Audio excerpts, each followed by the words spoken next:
नमस्कार दोस्तों, आज की इस नई वीडियो में आपका स्वागत है। आज हम बात करेंगे वकील बनने के लिए कुंडली में क्या क्या योग होने चाहिए। सबसे पहला योग है चंद्रमा के साथ में बृहस्पति का संबंध। यदि बृहस्पति चंद्रमा के साथ है, बृहस्पति पंचम भाव में है, नवम भाव में है, सप्तम भाव में चंद्रमा से, तो व्यक्ति के वकील बनने की संभावना बहुत ज़्यादा बढ़ जाती है।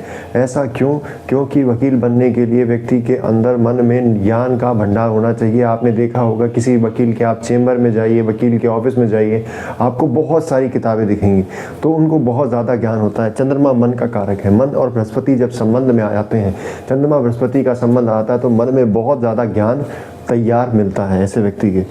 दूसरा है तृतीय भाव का संबंध शनि से हो जाना। तृतीय भाव हाथ का कारक है, तृतीय भाव लेखन का कारक है। आप देखते हैं कि कई कई घंटों तक ड्राफ्टिंग करते हैं वकील, बड़े बड़े केसेस को सॉल्व करने के लिए कई कई घंटों तक लिखाई पढ़ाई का काम चलता है।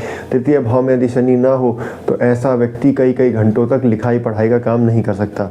इसलिए तृतीय भाव में शनि का होना अति आवश्यक है।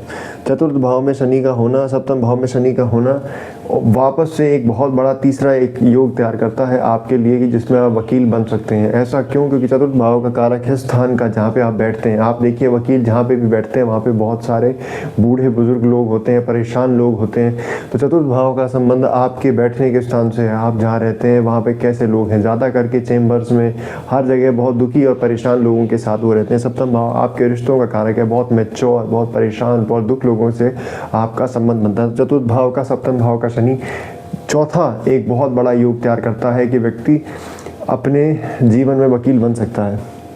इसके पश्चात छठे भाव में बृहस्पति का आ जाना।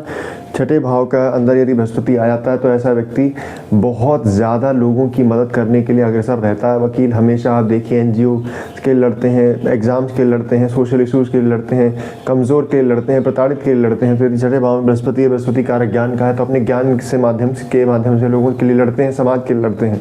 उसके पश्चात हम बात करते हैं दशम भाव में और 11वें भाव में सूर्य मंगल का संबंध बना। दशम भाव के स्वामी का, दशम भाव से या 11वें भाव के स्वामी का सूर्य और मंगल संबंध हो जाता है, ऐसा व्यक्ति वकील बन जाता है। ऐसा कारण यह है कि दशम भाव होता है कर्म का। ऐसा व्यक्ति अपने कर्मों में ज्ञान से, तेज से, सरकार से लड़कर लोगों के लिए अपनी रोटी रोजी अर्न करता है।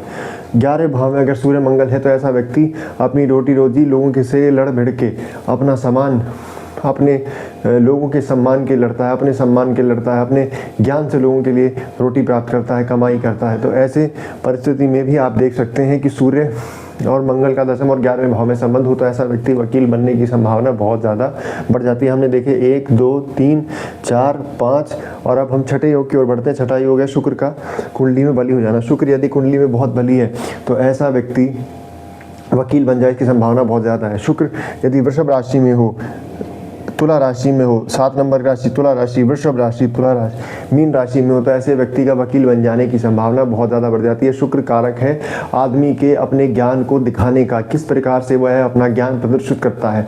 तो यदि शुक्र बली है तो व्यक्ति अपने ज्ञान को प्रदर्शित करने में बहुत ही बली, बहुत ही ज्ञानी, बहुत ही समझदार होता है। और इसके पश्चात एक और योग है जिसके बारे में आपसे बात करना चाहता हूँ। वो योग है बृहस्पति शनि का एक दूसरे से केंद्र में आ जाना। यदि बृहस्पति शनि एक दूसरे से केंद्र में है, यानी 1, 4, 7, 10 के संबंध में, 1, 4, 7, 10 के संबंध में बृहस्पति और शनि एक दूसरे से हैं, तो व्यक्ति वकील बन जाए, इसकी संभावना बहुत बढ़ जाती है। हमने 6 डिस्कस किए। 6 में से यदि आपकी कुंडली में 3 भी हैं, 4 भी हैं, तो आपके वकील बनने की, सफल वकील बनने की संभावना बहुत ज़्यादा बढ़ जाती है। आपके मन में सवाल आएगा कि तुम्हें कैसे पता? ये सभी योग जो आपको दिख रहे हैं, ये सभी बड़े वकीलों की कुंडली में आपको देखने को मिलेंगे। जो प्रैक्टिसिंग बड़े लॉयर हैं उनकी कुंडली में सभी प्रकार के योग हैं। वहीं से हमने आपके लिए निकालकर पुरानी बढ़िया ज्योतिष की किताबों से निकालकर आपके लिए तैयार की हैं। यदि आपको वीडियो अच्छी लगी हो तो लाइक से सब्सक्राइब कीजिएगा। मैं आपसे मिलता हूँ अगली वीडियो में, तब तक के लिए शुक्रिया।